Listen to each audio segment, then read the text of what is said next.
In the early hours of June 6, 1944, while thousands of young men sat in landing craft staring at the dark line of the French coast, one man was alone with a small handwritten note in his pocket. It was not a victory speech. It was a message accepting full responsibility if the invasion failed. In a few short sentences, he blamed no one else. He did not mention the terrible weather or the power of German defenses. He simply wrote that the attempt had been unsuccessful and that any fault was his alone. Then he folded the paper and slipped it into his wallet. That man was General Dwight D Eisenhower, Supreme Commander of the Allied Expeditionary Force. The success of D-Day changed the course of the Second World War and with it the future of Europe and the modern world. But behind the massive armada, the paratroopers, the bombardments, and the beaches, stood a quiet leader whose greatest weapons were not a rifle or a tank, but patience, discipline, and the ability to unite powerful allies who did not always agree. This is the story of how a boy from a small town in Kansas became the man who commanded the greatest amphibious invasion in history. The story of how he handled crushing pressure, bitter rivalries, and the moral weight of sending hundreds of thousands of men into mortal danger. And the story of the night before D-Day, when even a supreme commander could not be sure whether he was about to change history or preside over a disaster. Dwight D Eisenhower was born in October 1890 in Denison, Texas, but soon moved with his family to Abilene, Kansas. Abilene was a small, hard-working town on the American frontier. Life there was not luxurious.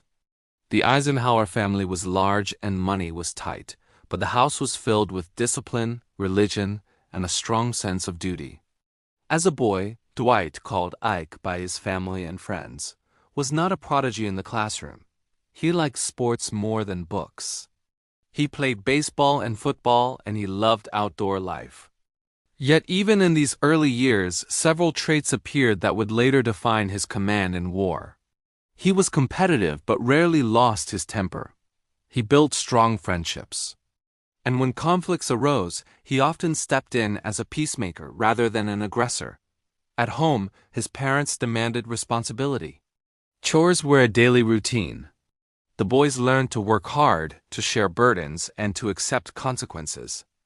Dwight later said that growing up in a large family in a modest house taught him how to get along with others and how to live with limited resources. These lessons would prove vital when he was coordinating armies that constantly needed more men, more ships, and more supplies than the planners could realistically provide.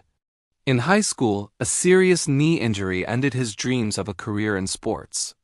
For a young man who loved physical competition, this was a bitter blow.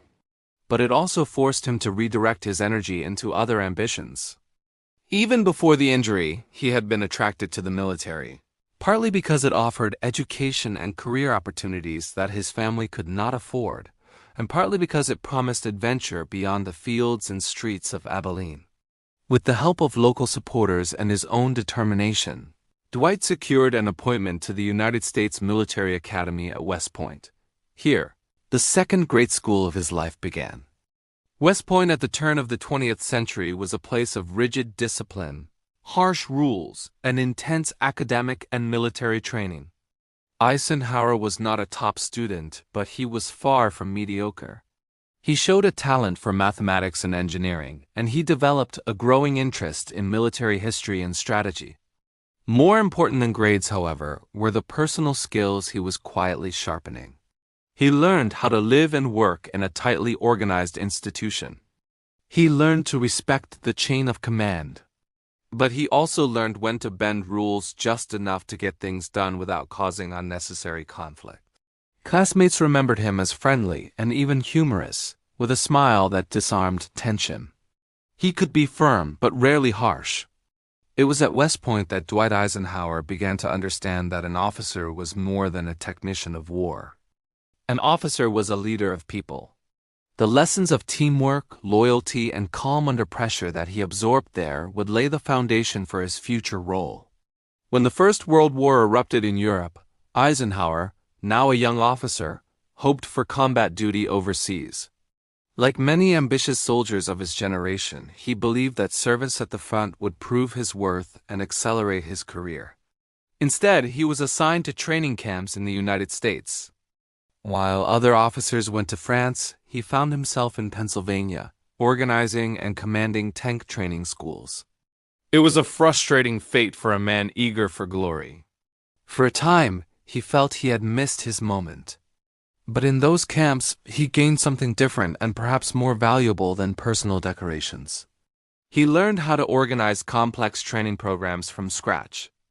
He learned how to evaluate men, how to select instructors, how to plan schedules, and how to work with civilian authorities and other branches of the military. He also developed a fascination with mechanized warfare. Tanks were still new and imperfect, prone to mechanical failure and poorly integrated with infantry tactics. Yet Eisenhower saw their potential. He studied their use in European battles and experimented with ways to combine tanks, infantry, and artillery more effectively.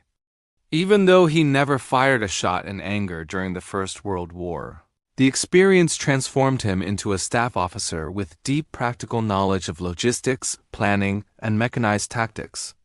When the war ended, he had no combat medals, but he had built a reputation as a hard-working, cooperative officer who could handle complicated assignments. The years between the wars were not glamorous. The United States reduced its military forces, budgets shrank, and promotions were slow. Many officers left the service. Eisenhower stayed. He took a variety of staff positions, moving from post to post. Two relationships during this period were especially important. The first was with General Fox Cunner, under whom Eisenhower served in Panama. Cunner was a thoughtful officer who believed strongly in the importance of alliances in coalition warfare.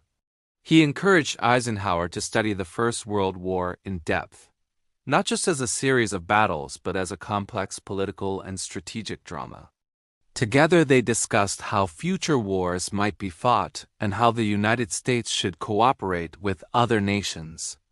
The second crucial relationship was with General George C. Marshall, a man who would later become Army Chief of Staff.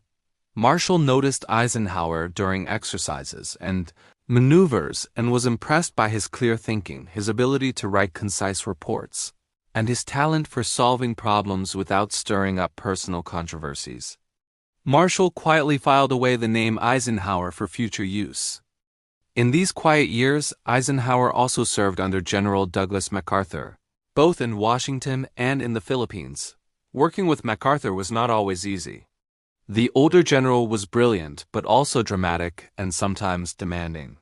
From this partnership, Eisenhower learned how to manage a strong personality without open conflict, how to defend his professional opinions while still remaining loyal to his superior, and how to navigate the political dimensions of military service. By the time Europe once again descended into war in 1939, Eisenhower was still not a famous soldier. He was a colonel, known in professional circles but almost invisible to the public. Yet he had accumulated something essential. He understood alliances, he understood mechanized warfare. He knew how to plan, how to coordinate, and how to work with difficult but powerful men. The stage was set for his sudden rise. When the United States was pulled into World War II after the Pearl Harbor attack, the army suddenly needed leaders who could think on a global scale. Germany and Japan weren't just fighting battles. They were conquering continents and oceans. The Allies, America, Britain, and others had to organize entire theaters of war, a task of unimaginable complexity. General George Marshall, the top officer in the U.S. Army, saw something special in a relatively unknown officer named Dwight Eisenhower. Within months, Eisenhower went from obscurity to one of the most critical planning roles in Washington. He was put in charge of the War Plans Division, diving headfirst into global strategy and the intricate dance of coordinating American and British forces. Marshall saw in Eisenhower a rare mix of qualities. He was brilliant but not arrogant, opinionated but willing to compromise, ambitious but not for personal glory. Most importantly, he had a unique talent for getting along with allied leaders. even when their goals didn't perfectly align with America's. This skill would soon be put to the ultimate test. In 1942, Eisenhower was sent to London to command American forces in Europe. There, he started building crucial relationships with British commanders and even Prime Minister Winston Churchill. It wasn't easy. The British had been fighting for years and had their own ideas about strategy. The Americans, while bringing immense resources, were the newcomers. Eisenhower's first major test as a coalition commander was Operation Torch, the Allied invasion of North Africa. Imagine the challenge: coordinating landings by multiple nations across a vast coastline, dealing with French forces whose loyalty was uncertain, and managing fiery clashes between proud British and American generals. He had to be both a soldier and a diplomat. Operation Torch wasn't perfect, but it worked. The Allies secured a foothold in North Africa, beginning the long, hard fight to push the Axis out of the Mediterranean. For Eisenhower, it was a profound personal victory. It proved he could lead a massive multinational force. It showed he possessed the elusive quality of coalition leadership. His headquarters became a masterclass in the art of compromise. British and American officers argued over everything: tactics, priorities, even the personalities of their generals.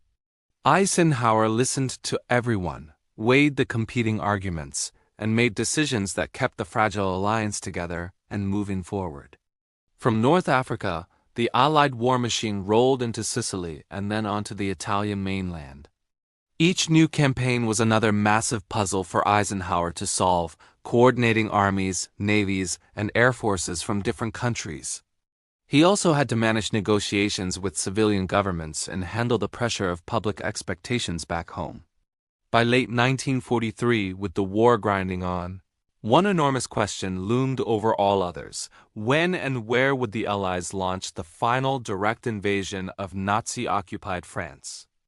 The decision to open a second front in Europe by invading France had already been made at the highest levels. But turning that principle into a reality, codenamed Operation Overlord, was a task of staggering proportions. It would be the largest amphibious invasion in history, demanding overwhelming air support, brilliant deception operations, and a logistical chain capable of supplying entire armies across the English Channel. In early 1944, Dwight Eisenhower was appointed Supreme Commander of the Allied Expeditionary Force. The weight of the world was now on his shoulders. He was the man chosen to oversee the liberation of Western Europe. While planning for Overlord had already started under British leadership, Eisenhower had to take that plan, refine it, expand it, and ultimately make it his own. His first major decision was to confirm the landing site. The choice fell on the Normandy coast. It wasn't the closest point to Britain that was the Pas-de-Calais, where the Germans expected the attack. Normandy offered long, sandy beaches, nearby ports, and enough space to build up forces after landing, all while maintaining the element of surprise.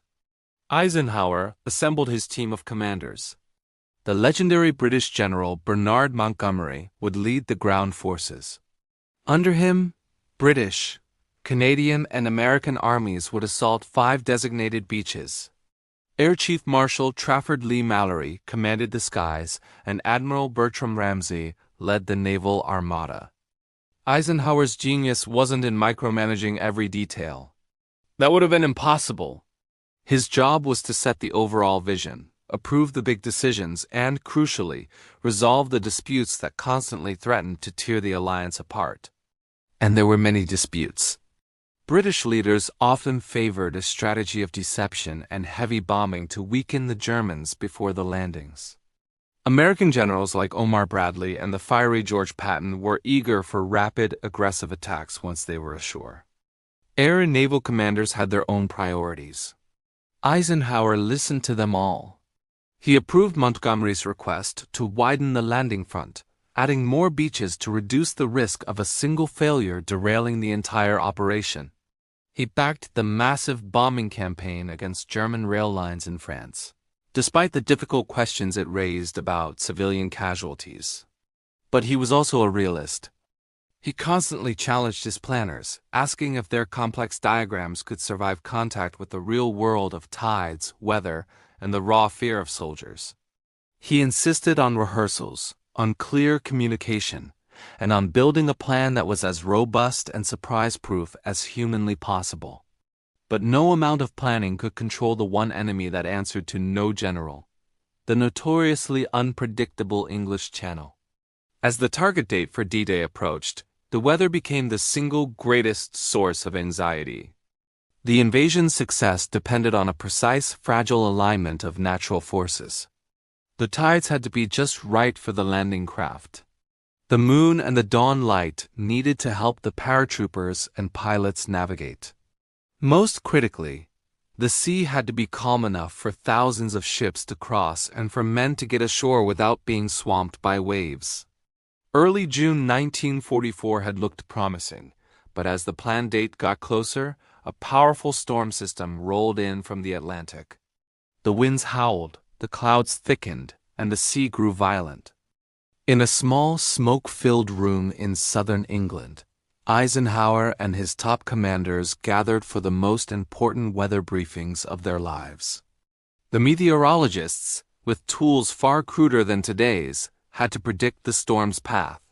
Their forecast would decide the fate of the greatest invasion in history. This was the moment where the calm, steady public image of Eisenhower met the reality of a man facing a decision that could mean life or death for tens of thousands and change the course of the war. If he delayed too long, the whole intricate plan could fall apart. German defenses might be strengthened, secrets might leak, and the troops, cooped up on ships and in camps, would lose their razor-sharp edge. But if he gave the order in bad weather, the invasion could become a catastrophe. Landing craft would capsize, air support would be grounded, and the entire assault could be shattered on the beaches.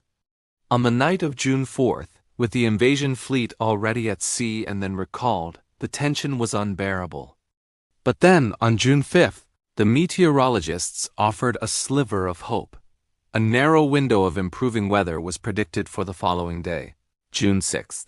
Conditions would be far from ideal, but they might just be good enough. The next similar opportunity wouldn't come for weeks. In the pre-dawn hours, Eisenhower listened to his commanders one last time. Some urged caution. Others were ready to go, whatever the risk. The air was thick with the immense weight of responsibility. Finally, after a moment of intense silence, he made his decision. "Okay," he said simply, "let's go." With those few words, he authorized the invasion for June 6, 1944. The order was simple, but the decision was his and his alone. The Great Crusade was on. Thanks for watching. Afterward, he visited paratrooper units who were about to fly into the darkness over Normandy. Photos from that night show him speaking with young soldiers, hands in his pockets, shoulders slightly hunched, his face intent but relaxed. He joked with them, asked where they were from, and wished them luck. But behind that casual manner, he knew that many of them would not return. Then, alone, he wrote a message that he hoped he would never have to release. In it, he accepted full blame if the landings failed. He even misstated it, writing June 5th, a small sign of the immense stress he was under. He folded the note and put it away in his wallet. As night fell, aircraft engines roared to life. Ships slipped from harbors into the dark English Channel. Eisenhower had done all he could. The invasion was no longer just an abstract plan on maps and charts. It was now in motion, carried by thousands of men and machines into the vast unknown. The day didn't begin at dawn. It started just before midnight on June 5th, when waves of Allied paratroopers and glider troops crossed the coast of France. American airborne divisions dropped behind Utah and Omaha beaches, while British and Canadian forces landed near Sword Beach. Their mission was to seize bridges, disrupt communications, and block German counterattacks. From his headquarters in England, Eisenhower followed the reports as they slowly trickled in. Communications were imperfect, and for long hours, the picture from Normandy was fragmentary and confusing. Some paratroopers had landed far from their intended zones. Many units were scattered across the countryside. Yet despite the chaos, small groups of men formed improvised units and began attacking their objectives. At dawn, the main assault began. Thousands of landing craft moved toward the 5 beaches, codenamed Utah, Omaha, Gold, Juno, and Sword. Naval guns thundered. Aircraft roared overhead, bombing German defenses and providing cover for the men on the boats. For Eisenhower, this was the most helpless moment of the operation. The planning was over. The orders had been given. Now, events were unfolding on a scale far beyond any single individual's control. He could receive reports, shift reserves, and issue high-level directives. But the success or failure of D-Day now depended entirely on junior officers and ordinary soldiers trying to survive on sand and surf under intense enemy fire. On most of the beaches, the landings went roughly as planned, though with fierce resistance and tragic losses. At Utah Beach, a slight navigational error actually placed American troops at a less heavily defended sector, and they pushed inland with fewer casualties than expected. At Gold, Juno, and Sword, British and Canadian forces fought their way through fortified positions and advanced inland to link up with their airborne units. But the most desperate fighting of the day occurred at Omaha Beach. Strong German defenses, rough seas, and poor visibility combined to create a living nightmare. Many landing craft were destroyed or damaged before they even reached the shore. Tanks that were meant to support the infantry sank in deep water. From his headquarters, Eisenhower received alarming reports. For a time, it seemed that the landing at Omaha might have to be abandoned. Casualties were extremely high, and communication from the beach was chaotic. Here, his leadership style played a crucial role. Eisenhower did not panic. He didn't interfere at the level of battalions and companies where he couldn't see the real situation. Instead, he trusted his subordinates, particularly General Omar Bradley, who was responsible for the American landings. On the ground at Omaha, small groups of soldiers, led by junior officers and sergeants, found ways around the deadly obstacles. They crawled, ran, and climbed the bluffs under fire, using craters and smoke for cover.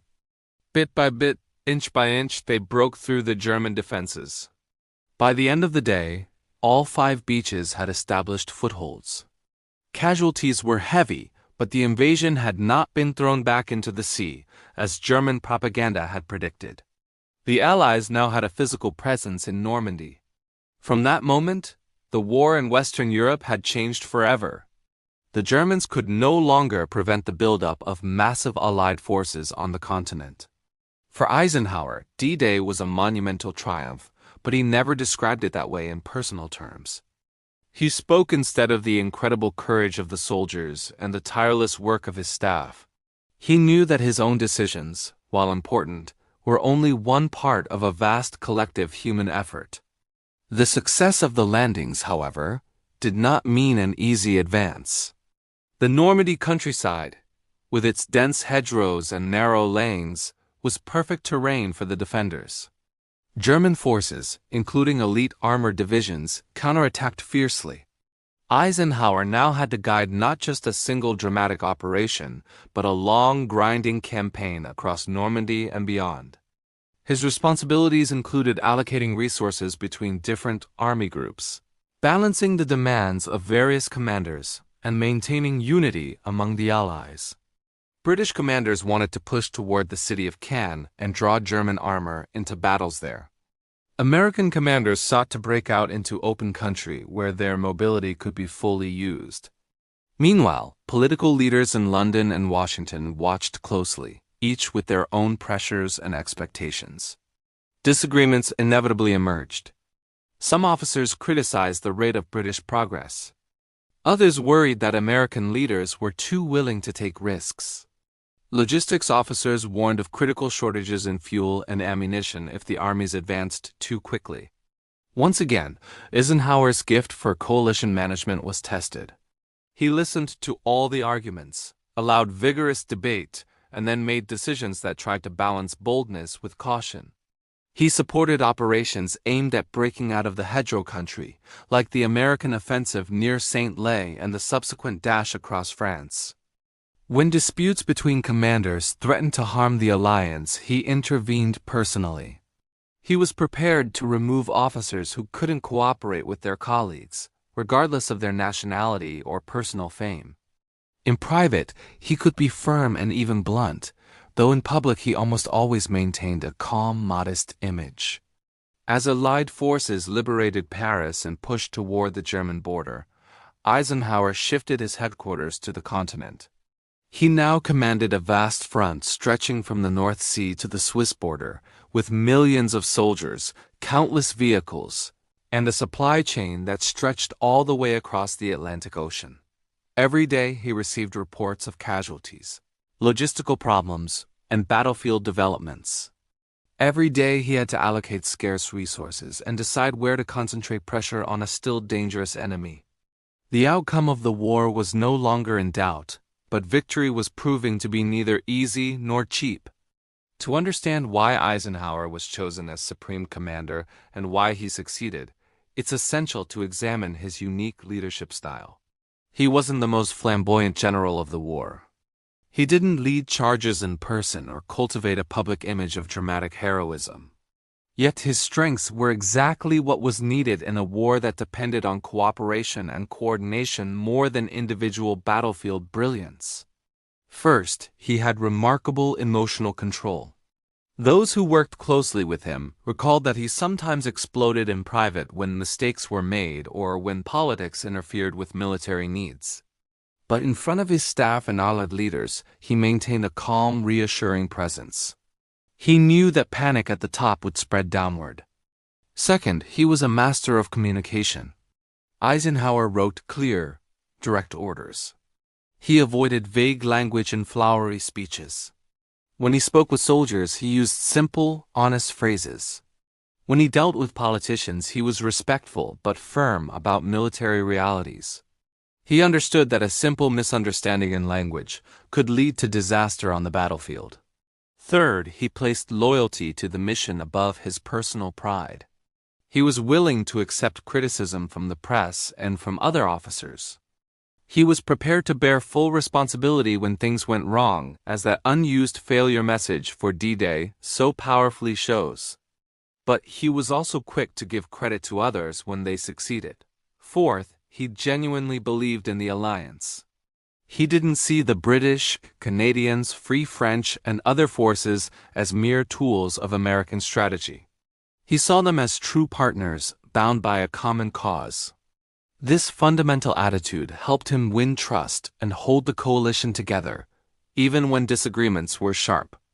It was this unique combination of humility, strategic clarity, and an unshakable belief in his people that defined Eisenhower's leadership and guided the Allies to victory. He understood the human cost of war. He visited hospitals, talked with wounded soldiers, and read reports of casualties. These encounters weighed heavily on him. They didn't paralyze him, but they constantly reminded him of the stakes. When he made decisions that would send men into danger, he did so with full awareness of the price they might pay. In many ways, Eisenhower represented a new kind of military leader for a new kind of war. World War II wasn't just fought by national armies with narrow strategies. It was fought by alliances, supported by industrial economies and global supply lines. In that environment, the ability to keep allies united and focused on a shared goal was as vital as tactical genius. By early 1945, the Allied armies had crossed the Rhine and were advancing into the heart of Germany. The Nazi regime was collapsing. Hitler retreated into a bunker. Cities lay in ruins. Millions of civilians and soldiers had already died across Europe. Eisenhower, now at the head of a multinational juggernaut, faced new strategic and political issues. One question was how far Allied armies should advance relative to the rapidly approaching Soviet forces from the east. Another involved the final disposition of Germany and the management of occupied territories. Eisenhower chose to halt his armies short of Berlin, leaving the eventual capture of the city to the Soviets. This decision has been debated ever since. But it reflected his desire to end the war quickly with the least additional loss of life. He also wanted to avoid unnecessary friction with the Soviet Union, which had borne staggering casualties on the Eastern Front. On May 7, 1945, German representatives signed an unconditional surrender at Allied headquarters in Reims, France. A more formal ceremony followed in Berlin. For Eisenhower, the moment was both satisfying and sobering. The war in Europe, which had cost so much effort and so many lives, was finally over. Yet the problems of peace were only just beginning. In the months that followed, Eisenhower served as military governor in Germany, and later as Chief of Staff of the United States Army. He oversaw demobilization, reconstruction, and the early stages of what would become the Cold War. His experience managing alliances and dealing with complex political issues during the war prepared him for this new era.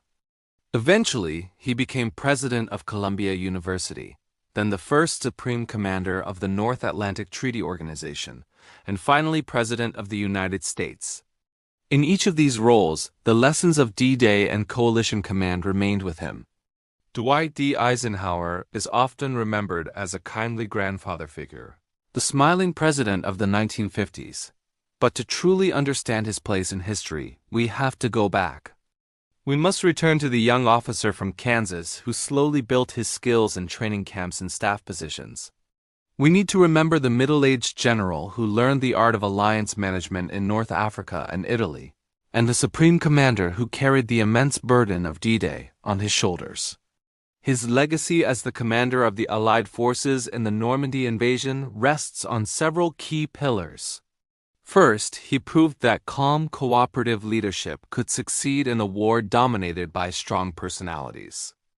In a world that sometimes glorifies the loudest or most aggressive leader, Eisenhower showed the power of patience, listening, and quiet resolve. He was the glue that held the often fractious Allied command together. Second, he demonstrated that a strategic vision must be matched by practical planning. Operation Overlord wasn't just a bold idea. It was a meticulously constructed operation that blended land, sea, and air power, deception plans, logistics, and intelligence. Eisenhower didn't design every single detail, but he created the environment where specialists could do their work and where all their contributions could be integrated into one coherent whole. He was the ultimate project manager for the liberation of Europe. Third, he accepted responsibility in a way that feels rare even today. That unused note he kept in his pocket on the night before D-Day remains one of the most powerful symbols of leadership in modern history. In those simple lines where he took full blame for any failure, he expressed a core principle: commanders must own the consequences of their decisions. This is true even when those decisions are shaped by incomplete information and immense external pressures. And finally, he never forgot that behind every arrow on a map, behind every operation name, there were human beings. When we study D-Day, it's easy to get lost in statistics, the numbers of ships, planes, divisions, and casualties. Eisenhower certainly had to think in those terms, but he also saw the faces of the young men he had spoken to. He remembered the ones who asked him whether their sacrifices would truly matter. He believed they would, and that belief helped sustain him in the darkest hours. For anyone who loves history, especially the history of the Second World War, Eisenhower's story offers more than just a set of dates and titles. It offers a model of leadership under extreme pressure. It shows that courage isn't only found on the front lines. It's also found in the quiet rooms where decisions are made, in the long nights where a commander weighs conflicting advice, stares at weather charts, and finally says the words that send thousands into harm's way. On the morning of June 6, 1944, as the first reports from Normandy reached his headquarters, Dwight D Eisenhower knew that the die had been cast. He had chosen the day. He had approved the plan. Now, history would judge whether those choices were wise. By nightfall, the beaches of Normandy were secured. It came at a terrible cost, but with undeniable success. The western door to Europe had been forced open. The long road to Berlin and the end of the Nazi regime lay ahead, but the crucial turning point had been passed. Eisenhower did not claim the victory as his alone. He spoke of the bravery of the troops, the skill of the sailors and airmen, the dedication of his staff, and the solidarity of the alliance. Yet it's hard to imagine the story of D-Day being the same without him. Perhaps the invasion would have been delayed. Maybe it would have been managed by a commander less skilled at holding the coalition together, or one who was shaken by indecision at critical moments. In the end, the boy from Abilene, shaped by a strict household, hardened by years of quiet service, and tested by the largest war in human history, proved equal to the burden placed upon him. As Supreme Commander of the Allied Expeditionary Force, he turned planning into action, uncertainty into decision, and a risky gamble across a stormy channel into the beginning of liberation for an entire continent. When we look back at D-Day today, through films, books, and documentaries, we often see the crashing waves, the barbed wire, the paratroopers drifting under fire toward the fields of Normandy. But behind those powerful images stands a figure in a simple uniform, hands clasped behind his back, his face lined by worry but steady, waiting for news. That is Dwight D Eisenhower, the commander who understood that leadership in war is not about the glory of one man. It's about holding together a vast human effort in the service of a just cause. His story remains a central chapter in the history of the Second World War, and a lasting lesson in how responsibility, humility, and courage can shape the destiny of nations. Thank you so much for watching this series. If you've enjoyed this look into the life and leadership of Eisenhower, please consider liking this video and subscribing to the channel for more deep dives into history. We'll see you in the next one.